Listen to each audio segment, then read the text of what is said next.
You are listening to Ismail Hassan. I am the founder and head coach of Aikido of London. Welcome to the Aikido of London discussion series. Today's chat is with Cathy Humphries and Olya Kolchyna, and the subject of discussion is women in Aikido and teaching. Hello guys, hello girls, how are you today? Good, very good, thank you. Hello, very good. Hi Cathy, can you introduce yourself please, and just a little bit of your background for our audience?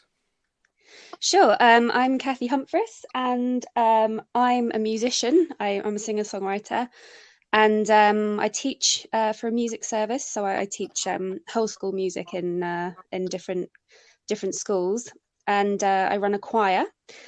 And I've been, well, before lockdown, I've been training at Aikido of London for just over a year. Yeah, that's me. That's pretty good. And Olya, if you can introduce yourself, please. Hi, everyone. My name is Olya Kolchyna. I'm originally from Belarus, and I moved to the UK about 12 years ago. I'm a researcher in artificial intelligence, and I started my Aikido practice, I think it was 2003, so almost 17 years now. There were years when I had to reduce the amount of practice for various reasons, but overall it was quite consistent. And I've been practicing with Ismail Hassan, I think, for over 10 years now. It's been a great journey. Wow. It's 10 years. It's been that long, hey? It's yeah, time flies. That's great. And our subject today is about women in training and as teaching. As Olya, you teach, of course. You teach at my dojo, and you've taught at University of was it Central St Martin's, the Arts London, University of Arts, yes. Which for 2 years or 3 years, I think. I can't remember. It has been 3 years actually. 3 years, and now she's teaching in Archway in North London. It's a great question, and it's something that's been in and out of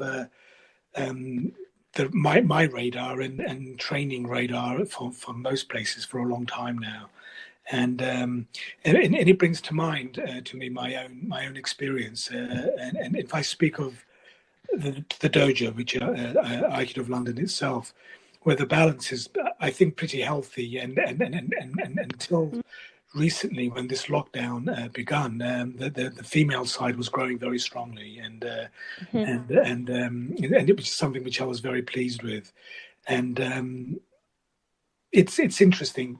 I never set out that is what I wanted. I wanted a balance, but it was never my intention to say, "Oh, I need a couple of those and a couple of these and a couple of other kinds to create that balance." It happened on its own, and I think if your intention is to treat people fairly and treat them with respect, and of course it has to be reciprocal, whether you're male, female, or otherwise.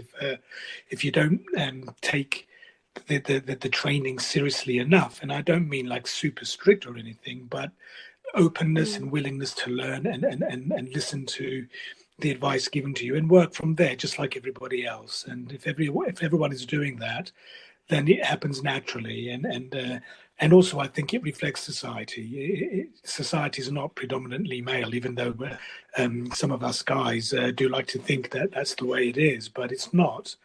And it never has been, and women play their part, and we have to be realistic and remind ourselves that Aikido, like all Japanese Budo and martial arts as a whole, for the best part, were invented by men for men, and women have had their areas, but if you go back 50 years, let alone a century or 2 centuries in Japan, women's role was not a major part, and but we're in the modern era. And we have been for a while, and I think women bring their own qualities to it. As individuals, we bring our own qualities to it. So, in a sense, we don't need to necessarily get into gender or anything else. It is the individual that arrives, and what they bring is primacy in all this, and I'm very happy for that, and I hope this continues, which I'm very confident that it will. And that's my immediate thoughts about the recent history of my own experience. And you and both of you have obviously played a part in that, Olya, because you've been around with me for quite a while now, and you've taught at the dojo and in seminars as well now, and Cathy, because you've obviously have a beginner's perspective. I mean, please comment. How do you feel about it in the dojo before we go to the broader area of it? Whoever wants to start. Oh, I mean, in terms of, sorry, I was just going to say, actually, Ollie, you probably should go first because, well, I don't really have anything to compare it to because I've only ever trained at Aikido of London, so I'd be curious to hear what your perspective is. Sure. So from my perspective, I have never perceived any difference between the male and females in the dojo. But looking backwards, and I think the first reflection I made was about 2 or 3 years ago on my personal training, I realized the only distinction which was there was in my own mind. So it wasn't really present in the dojo, but I was reflecting on myself, how I think about it. And I realized that when I started practicing Aikido, which was back in Belarus, and it was predominantly male group, there were a few women. The way I took training, I felt I wanted to be strong as all the guys around me. And I think I was thinking that I want to be equal to them, and that when we practice, there is no distinction in how it feels when the attack is being executed by a male or female. So at the moment when I reflected on this, I realized that actually I'm not probably using my potential in a way. What can I bring as a female to the dojo? Maybe in some aspects being more soft or fluid, because I'm actually trying to be as men around me and the way I perceive their technique. So this was the first moment that I just decided I will be who I am. I'm a female. I might have less muscle power, so I need to find the strengths within. And I think that also opened a new chapter in my training, and it became much more enjoyable as well. That's interesting that you say that because guys tend to be strength-based from almost from the outset, and the quality that women bring into training is usually, not everyone, but usually they bring a level of sensitivity, which is such a big part of quality martial arts. You'll see that in Kendo and in Iaido, and you'll see that in a lot of practice. And that the strength and the sensitivity are not exclusive. It's not that you have one and not the other. Is how that strength is used. And so and strong women, strong physical women, as well as strong character, is also a part of it. And to bring those qualities out is very important. And us guys, we kind of charge in. We are, especially if you're strong and powerful, and maybe you're used to getting your way because of that, and then you come across somebody who's stronger or cleverer than you are, then you have to start getting smart in training. But it goes beyond that. It's not just about being smart. It's also about having that fine level of movement, of connection and touch. And once more, I think women generally bring that in more effectively than the men. So the men can learn a lot from that. And once more, this is a generality. And also men have got to learn to deal with women, and you can't just smash and break things. And women have got to deal with the guys and find out how to make something work. And it's not a competition. If you got a tiny 16-year-old girl, and you got a 100-kilo muscular, almost like a power lifter guy, it's not rocket science that one is physically going to dominate the other. But is that what this is all about? And then we have to have weight divisions, and you separate it, and it's silly because we can learn so much from each other. And you can get a girl who mentally is tougher, stronger, sharper, has got that quality about them, and they have to unify that with the body and let the body behave in that way. And if we're all sincere in our training, especially if you're a mature and experienced teacher, you encourage that. You bring that out without being wishy-washy, without being namby-pamby. That's a bit of an old-fashioned term there. In other words, we don't want to be fluffy. We don't want to be casual or soft, but we don't want to be hardened and just sort of breaking things up, really. So I've seen that change in yourself, for example, Olya, and now Cathy, you're something that you've already begun to witness. And Cathy, go ahead. Your own thoughts on as brief as it may be, and you've been to a few seminars as well now, and you've had to travel. Yeah. So you've seen it now. Yeah, that's true. I mean, when I say I have, I was talking. You were mentioning our dojo and how it's very balanced, which it is, and I say I have nothing to compare it to, but actually that's right. I have been to other seminars, and I've been to Hombu in Japan. And in terms of other seminars, it was quite eye-opening in many ways. But I think one of the things, aside from seeing some excellent teachers, and you obviously you learn something from everybody that you train with. But one of the things I feel is quite lucky, very lucky, in fact, that we train where we do, because I don't get the sense that it's necessarily the same elsewhere. Because I've definitely had different experiences outside of our dojo, which I don't know. It's sometimes hard to distinguish between whether these experiences are because I'm a beginner or because I'm a woman, or both. Okay. It's hard to tell sometimes. But it is probably a little bit of both. I imagine, and so if you're doing something wrong, is it are you being corrected, or is someone has already decided because you're a girl that that they're gonna just exert their authority, which is and they can do it possibly physically, but it's more of a reflection of the mentality rather than the whether it's a mistake or not. Sorry, go ahead, Cathy. Yeah, absolutely. I mean, I think the telling thing is when you have a partner who's by no means your senior,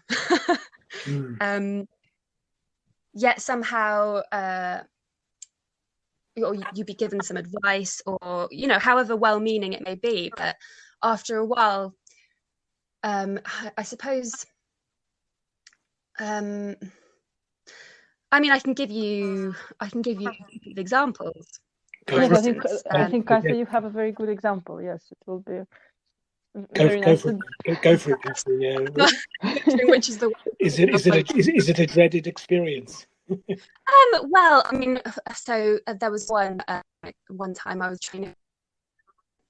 I think so often at seminars when I'm training with a man, they won't really throw you. I'll be placed very, very gently onto the floor, which you have to be careful if you don't know somebody, obviously. But I think from what I've gathered from training with different people is that you can tell when someone is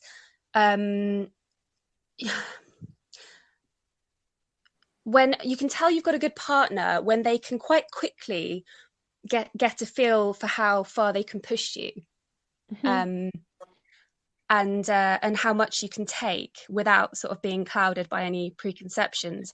And I think if you're training with someone who's continuously treating you very, very gently for, you can't. Do you think it could be many things? It could be patronizing. It could be scared of getting carried away, and that men are physically generally stronger, or dismissive, just not particularly valuing your side of things. Well, one particular incident I can think of, I got so frustrated. I eventually said to him, "You can, you can throw me a bit harder than that. That's good It's for you. okay." And he said, he said, "Oh, I can't do that. You're too Ah, okay, pretty." it's pathetic then. Ah, Yeah, Yeah, and it's yeah, kind of that's not taking it frustrating. my seriously. mind started. Yeah, and Olya, what about Exactly. yourself? I mean, you've got a lot more experience and you've travelled a lot. Plus, you've started in Belarus, as you said. So you've already mentioned about wanting to be stronger, which is completely natural, and I think completely. Hey, listen, guys want to be stronger, and I don't believe in this thing of one must use the. Um, as little strength as possible. Seniors should use as little strength as possible, or it's not in so much as little strength as possible, is how you use that strength. To do a martial art and think that strength has nothing to do with it is idiotic and is a sign of ignorance. It's your conditioning, the muscularity of your body is a very big part of it, especially when you're young and you're cultivating yourself. But in the end, it evolves. It evolves from that. So you have the physical part, the fitness, the flexibility, the strength, the conditioning, but also the quality of touch and timing, suppleness, and I mean mental as well as physical suppleness. So I've often confused people, and you have to be stronger, you have to be softer. Which one is it? And it's like, and there is no answer. These coexist and they shift. And when do you retreat? When do you enter? When do you go fast? When do you go slow? And these are intuitive. Ultimately, they cannot be super thinking. Like you're not going to. It's far too much to expect of someone until they're basically basic Aikido conditioning is getting established. And but what do you think, Olya, over the years, in your experience, what do you think of how things have changed, not just for yourself, but for looking at other women and in the relationship to overall training? What's your perception and opinion on this? I think also I've been quite lucky that in my original dojo, when I started training, and I was a student at university, and then joining your dojo, I've been always challenged to the maximum of my potential. Nobody ever treated me as you, Cathy, described, that you're too soft, for example. So even starting as a student, I was constantly encouraged. So I was being taken to the maximum. And I remember there were specific friends and my seniors who were saying, "Come on, Olya, you can do it. Come on, keep going." It was challenging. And through that, definitely I have grown. And then just reflecting also on the seminars with people who are new to train with, I think there is this moment when you try to train and you don't know about the other person, so you're being careful, as you say. But sometimes there are different concepts that are coming in, as you say, someone perceiving you as a woman and being weak. But what I've done in those cases, I had to go stronger. Actually, to show the man that, well, I can do it, I can take it. So normally after a few runs, we would establish the training that is good for both of us. So actually, I found myself that I had to throw harder. That's very good, because I tried that as well. Oh, did it work, Cathy? No. Still junior. That's why. Yes. Yeah. Exactly. But I think that's also a part of it. If I'm honest, that sometimes there is a primal side to all this as well. I call it primitive. That sometimes you have to establish your lines, and it's like, well, if you think you're going to get away with doing that, well, I can do a couple of things as well. Hello. Did you Hello. establish certain lines? Did you hear that? Yes, there was small. Yeah, and then something cut out. Yeah, I think you. that's okay. Yeah. And If you go from perhaps the beginning of that point. What was the point? Have to establish. I think you were talking about. Yeah. We have to establish a base for where we can train. I think it's a little naive sometimes, regardless of gender or it's unrelated. In fact, that you walk in and that everyone's going to get on lovey-dovey, that everyone's going to be all harmonious and happy and lovely. It's fake. It's pretending. It's not.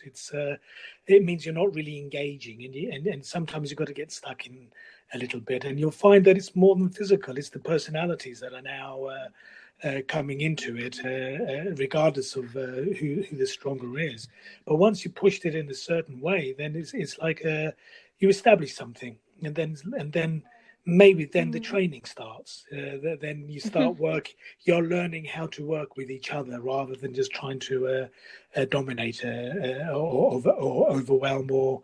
And sometimes feel like you're being abused. In fact, that you're getting knocked around, and unfortunately that does happen. But you get up and you become firmer, and you start working things out. But in a good place. The idea is to help create rather than break things up. Anyone can break things. It takes a lot more ability and conscious effort to take something and be creative with it and evolve. So I think these are things that are normal challenges. I'd like to ask you, actually, both of you, if a young woman in particular, actually, would, not even a woman, a girl, a teenager, 13, 14, 15 years old, what would you say to them? How would you sell it, so to speak? How would you tell them how wonderful this is, that this is something that you will get a lot out of, and it'll be good for you? How would you approach that?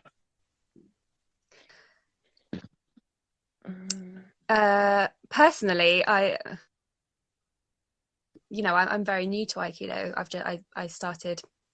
I've been doing it for just over a year, as I said, and I can't tell you exactly what it is that made me keep going in the first place, but something did, and I think certainly fitness.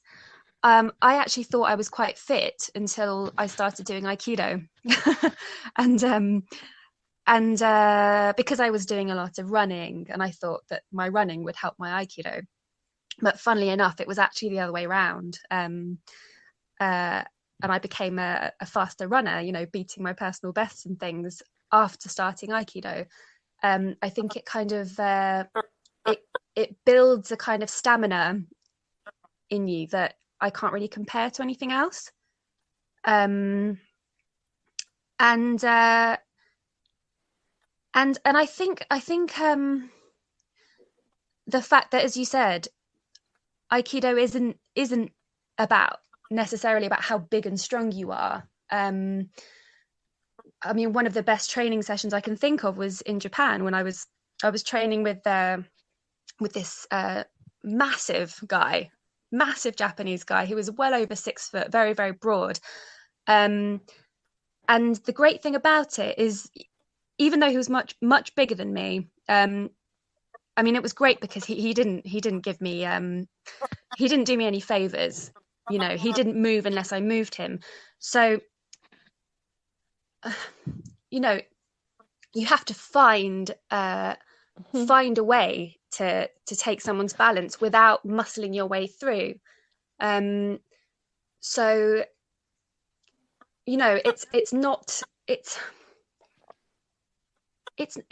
it's tough, but it's not macho. Something you said there, Cathy, that you have to take their balance without muscling in. which is what Aikido is anyway. So it's not a female thing. It's not a gender thing. That is what the principle is. That how do you do this? And bearing in mind that we don't all have the same capabilities, physical and otherwise. So, and you said something that's very interesting as a beginner. That is the correct way I would say for thinking, which is how he wasn't giving you a break, but he's also allowing you to find something that would work. You're going to have to make it work in this case without getting all into wrestling type of territory. And that how is what it is. It's like that's the science, that's the art, so you have to feel things. You have to feel your way through things, and how your body works, and how other people's bodies work. And the more you understand that, the more that part comes along. Which is why sometimes, and I'm sure both of you have experienced this, and as we all do, you do something and you've taken someone's not only have you taken their balance, but Freudian slip there, but you've taken them by surprise. That they didn't expect it, and they sometimes, depends on the ego, but they look up and wow.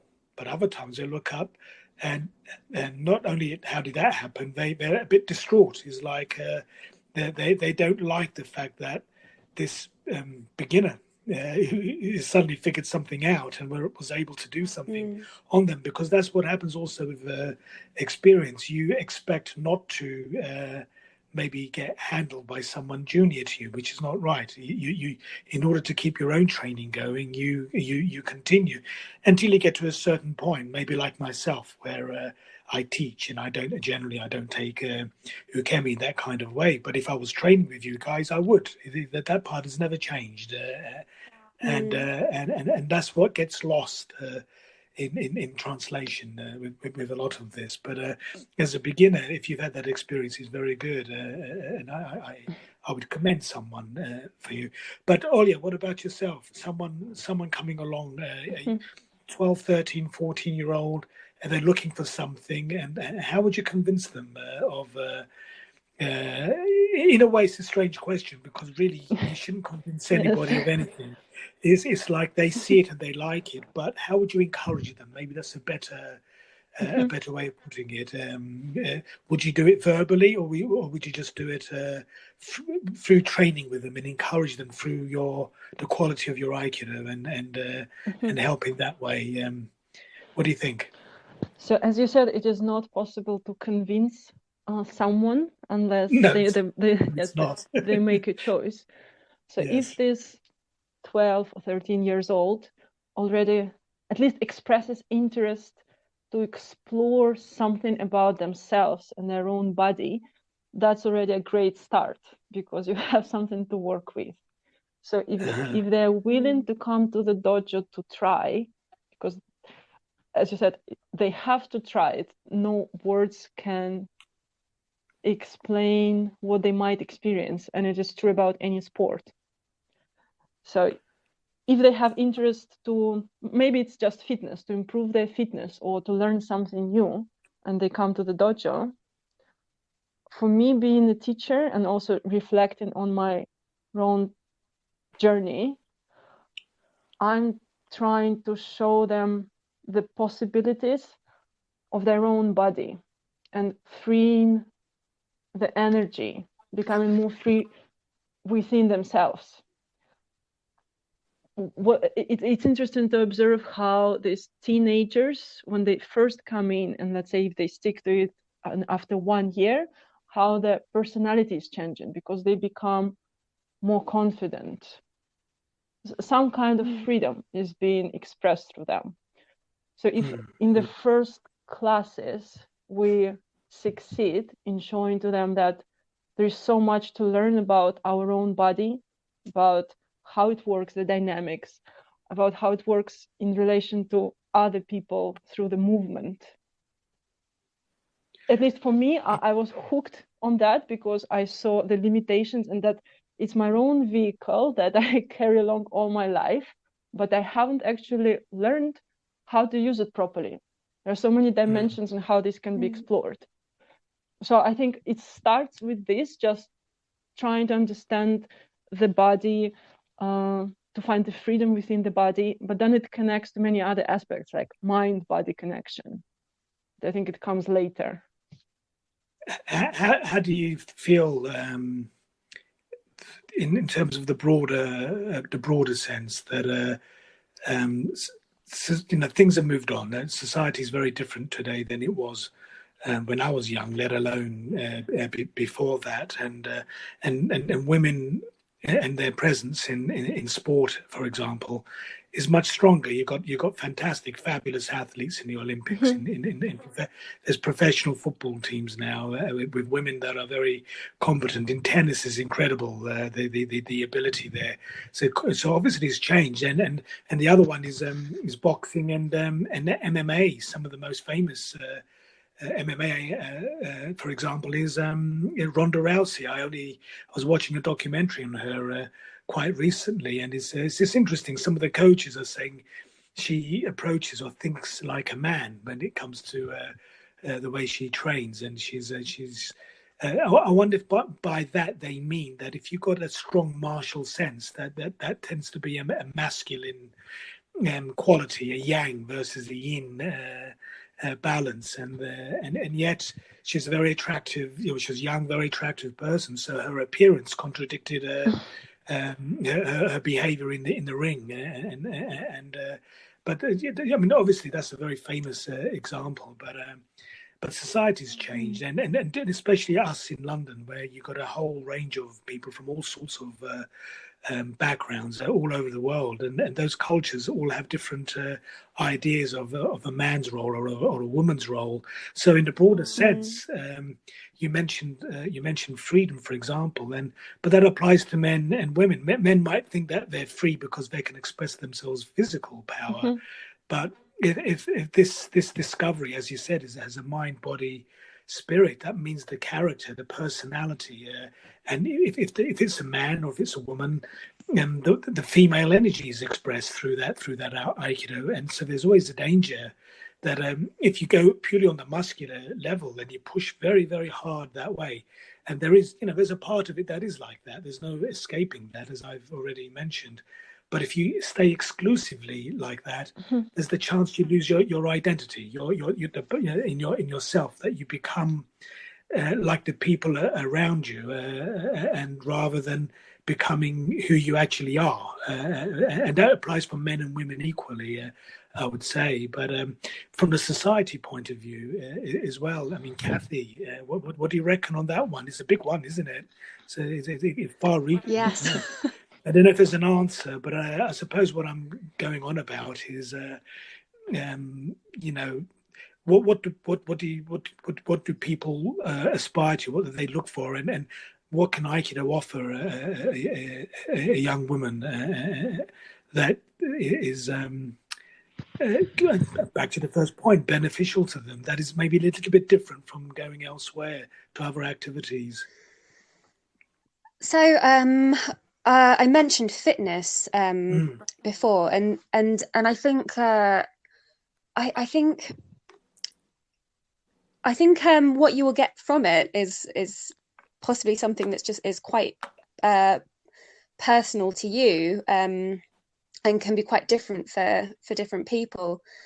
I'm trying to put my finger on what it is that if I can interrupt you, if I can interrupt you, what I would say is, I teach you. Obviously, I'm your coach. I'm your instructor. And from the very moment you arrived, it's a very interesting observation. Is that it speaks to you. You're trying to nail something that is almost impossible to put into words. We probably can't, but we'll do our best. That there was a very natural, organic response in the way you did things, and that's always a telltale sign that someone's wiring, the mental physical relationship, and the spirit is something else, but the three do come together. But there's this response that you had that was quite something, and it's I've also seen it how it can potentially get ruined where people don't recognize that. I've been doing this a long time. I was well coached myself, and so I spotted a mile off, and you've had that, and that's the side of you that needs to get cultivated, because that's you at your best, really, where you're in your skin, possibly in your way in a way there's not too much thinking going on. The mind body is just taking Well, over, yeah. and you're in your Actually, groove. You're in your groove, Cathy. That's what happens. I think the thing that I like the most, well, I don't know, I might change my mind tomorrow, but the thing that I like the most is the fact that when I'm training, when I'm doing Aikido, I'm only doing Aikido. Nothing else is in my mind. Um, I'm not thinking about anything. And that's never changed. Yeah. It doesn't matter what kind of day I've had, what kind of week I've had. That has never changed. Every single session I turn up to, somehow everything else goes away. And that's got nothing to do with the fact that you're a woman. It's that's just your No. that's your inherent quality. And Olya, I'm kind of patting you guys on the head a little here, but Olya, your own strong point. There was that physicality that you brought in, which was actually fantastic. It may have sounded the criticism you'd often get, or it may sound like, "What are you doing?" But it didn't quite mean that. What it meant was, it's not just that; it's also something else, and to try to get that side of it, where you get that something richer, isn't it? When you discover something that way, and maybe I was watching a clip on Instagram, a young woman whose name I can't remember. She's I saw her in a seminar about 5 years ago. I think she came to Janet Cliff's seminar, and near the Telecom Tower in University College London. And yes, it must be about 5 years now, maybe 6. And she's now working on weights. She's now working on building her body. And I was looking at it, and I wasn't judging, because I thought this is contrary to what Aikido is, whether you're a guy or a girl. But again, I thought, well, you know what? It's easy for you to say. I'm not exactly delicate. So I've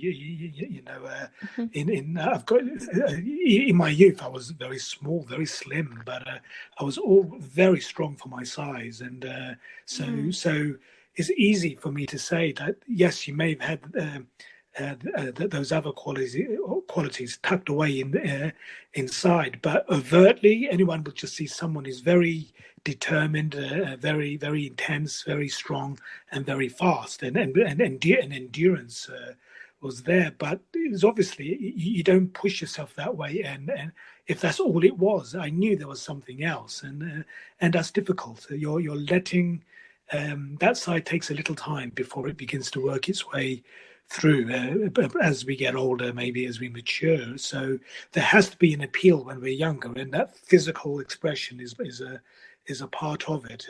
Well, I mean, what do? Do I tell you, Olya, go away, go to a judo? That's not fair. Go to a gym and do some weights and blah blah blah blah blah. And in a couple of years' time, when you've got that off your chest, come back, and then now you're ready for a finer, a more sophisticated kind of training. No, we have to do that. So the young woman is, I can understand it, wanting to get her legs stronger, and maybe there's an aesthetic side that maybe likes her body when it looks sort of developed and muscular to a point. So that's the reality. That's the society that we're in. And when it's taken to an extreme, is when the problem is there.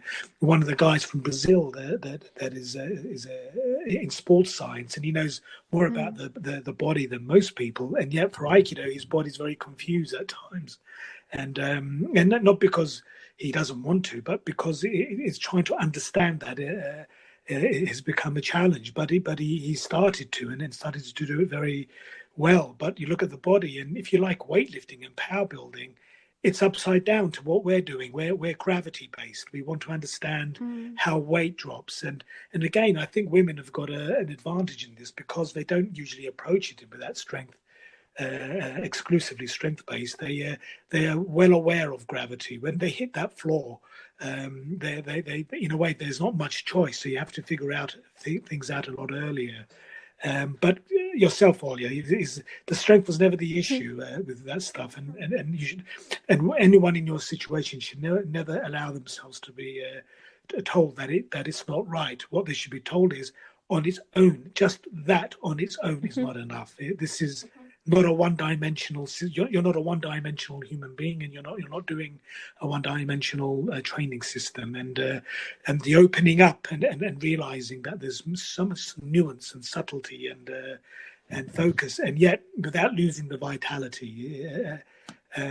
You want to be effective, and most people want to be effective when they're training. It's like it's part of it because there's various reasons for it. It's a martial art, but also on the receiving end, when you're getting thrown, and it's thrown with such a high quality of technique, the thrill, the satisfaction of just that experience is fantastic. That's you can't explain it. You have to be in that moment when you're surfing a wave of a technique and you're hungry. You want more of that as you get back up.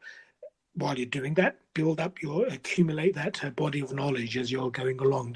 Don't just go for the fix. Go enjoy the fix, but at the same time you gather the stuff, and little by little the body changes, the mind changes, the mind changes the body changes the mind, and you need your spirit. That's the glue in a sense that brings it all together. And so I'm like I said, I'm patting on the head a bit, but I should do, because I've seen this go over many years, and when people get stuck, and especially for life, your life outside of classes is demanding and challenging, or we're going through a sticky patch. It can get in the way sometimes, or block your progress. You get stuck. And Cathy, it may be that may happen to you later on, because you are new, Yeah, aren't you? It's yeah. one day you'll walk And I on think, and you're not there, and something is, you bought something else there, but it may not happen either. It's not a certainty, but I'm just from experience, it may yet happen, but I mean, so far not in my mind, but I think you can carry things in your body from your day or from your week. You can carry it onto the mat that way. Certainly.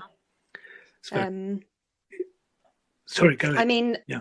yeah, no, I was just thinking about Olya and how great it is for me as a beginner. I remember very clearly the first time I trained with Olya, because I think it was my third lesson or something. I wasn't even wearing a gi yet, and you know, we were doing very, very, very basic stuff. You know, I just started.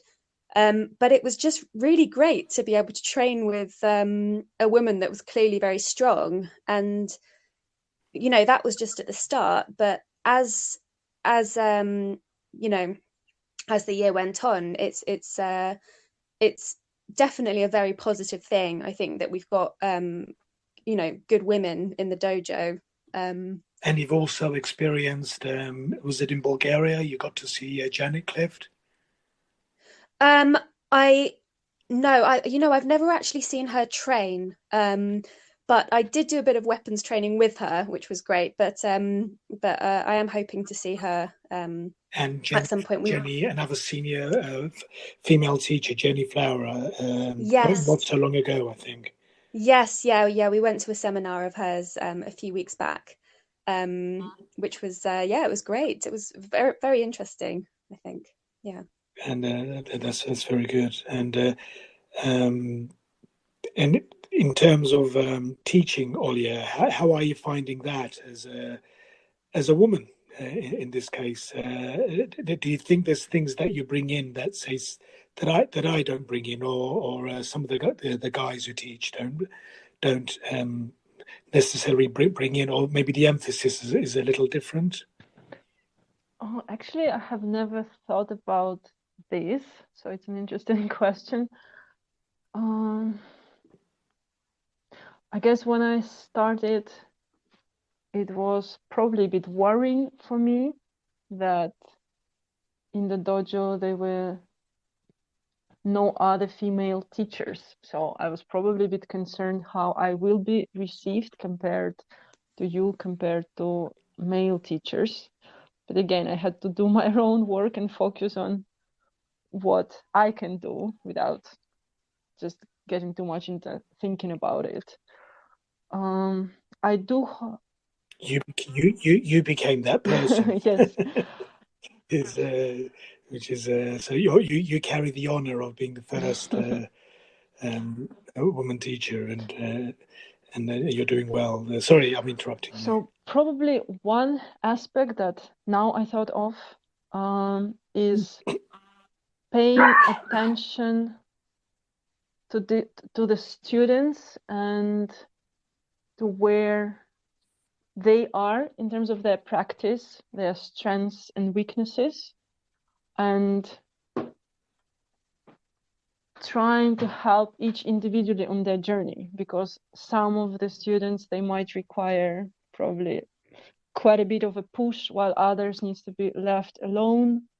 So probably the sensitivity in terms of what each of them requires, this is something that I can bring. I don't know, it's probably worth asking the students, but it's just the initial thought that I have now.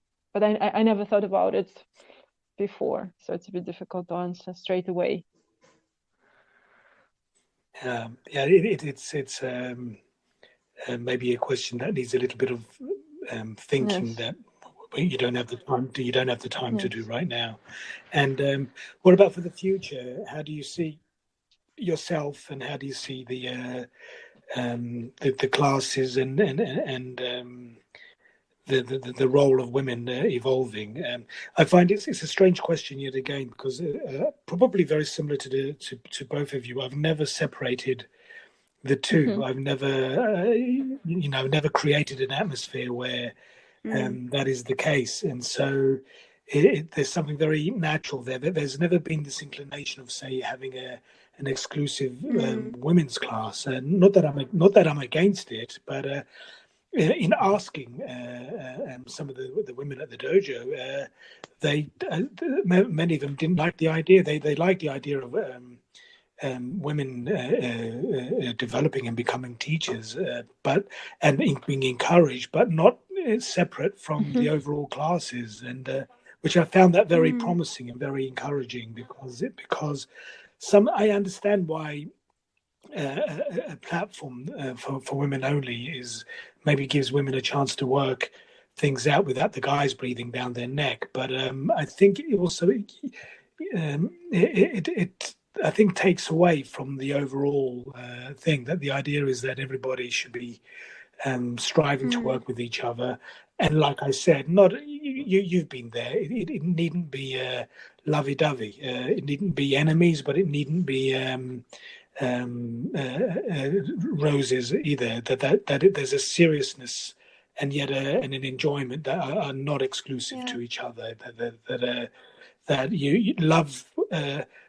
Do it seriously, and love doing it seriously, and whether you're male or female should work, and it's good for the guys to develop more and more of quality of touch, and I think that's my own personal perspective, obviously, and I see that in you and the others. And so, I mean, would you think that a women's only class or a seminar, for example, would be a positive thing, or or an assistant? Do you have any personal views on this? I'm personally quite strongly against this idea, because that creates another level of separation and actually highlighting that there are differences. I think we're very lucky in our dojo that we have the balance in numbers. So the balance is there. There is no need to separate it. Maybe if we had the majority of male and just a few female, and as you say, they needed to experience the practice without the pressure from the male part, but we don't have this. We have the balance. Yeah, I I also kind of I think I agree with you, Olya. I hadn't thought about it before, actually, about the idea of a women's class. But if you think, would it be beneficial if there was a men's only class? Um, Good question. Perhaps the answer is the Well, that's quite funny, because when I was in the US, and the feminist movement is very strong there. Some of the women argued, why do you want a men's only class for? It's almost exclusively men anyway. yeah, It's like you already got your things. Is women trying to make their presence felt, and again, I was sympathetic. I may not necessarily agree with the approach or the method, but I could understand it, because if you're way down at the bottom in terms of numbers, and being taken seriously, and then you've got this very dominant presence of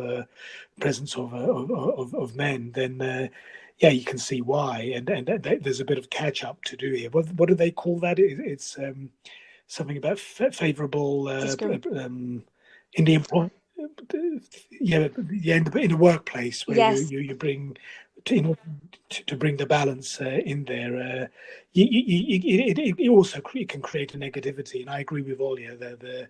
You're acknowledging a separation that you're accentuating it, rather than helping to create a Yeah. bridge where a respectable way of doing things. I'm also thinking But about the women in our dojo, and I think that we're all so different as well. And I think that the men are different from each other as also. So yeah, um, yeah, women are different from each other. You and have some very small women, you have some very strong big women. So I think it's great to be able to learn to train with everybody. as your instructor again, and with many years of experience here, there's another observation that I Mm, could point out again with the differences. I don't know if it's cultural. I don't know if it's a gender feature. I really have no idea. But the women generally tend to be more mm, present. They when they come, they're here. They don't necessarily are bringing some other aspect to it. This is not like all the time. This, as a general rule, that they when they're there, and so they're a little bit more focused that way, and the guys may take a little bit more time to switch onto it. So that's part one. Part two, if we can bypass the muscle, and we've got strong women, as you said, physical and otherwise, but the mental strength, women tend to be stronger, I think, in certain ways. The mental focus is there. Sometimes I think, crikey, if that particular individual, for example, that woman with that mental character and strength and that spirit, if they had the physical tools of that guy or that guy, then look out, you've got a handful there. But no one gets the whole thing, I guess. And but from my point of view, I've noticed that a lot, and I think it's we all bring mm, different things mhm. to it, and I don't necessarily think gender is a part of that, but it's not the only thing. It's we are all different, like you said, and I think that's what's important. It's so easy to standardize it and pretend that this is democracy. That we've evened it out, and you can't do this so to accommodate women, and you can't do that to accommodate women who are maybe not as strong.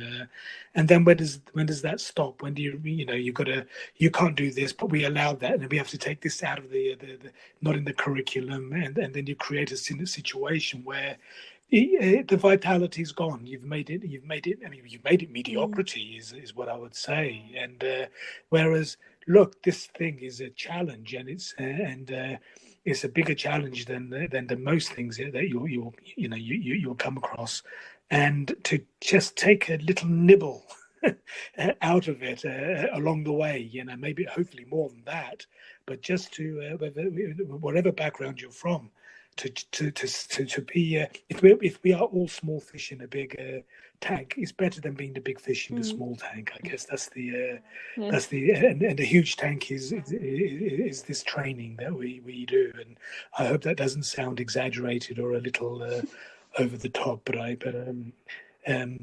you know, I think we should close, guys. I think we've covered quite a bit of track there. Anything you want to say for the end? Just really, I mean, it's a massive topic, really, isn't it? And I think I just would like to reiterate, really, that my experiences in our dojo have been extremely positive. And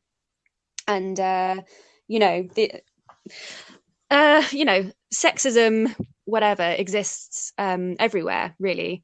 But definitely, I love training at Aikido of London, and yeah, it's just basically been positive for me, and being able to train with very very good women and men, for that matter. So yeah.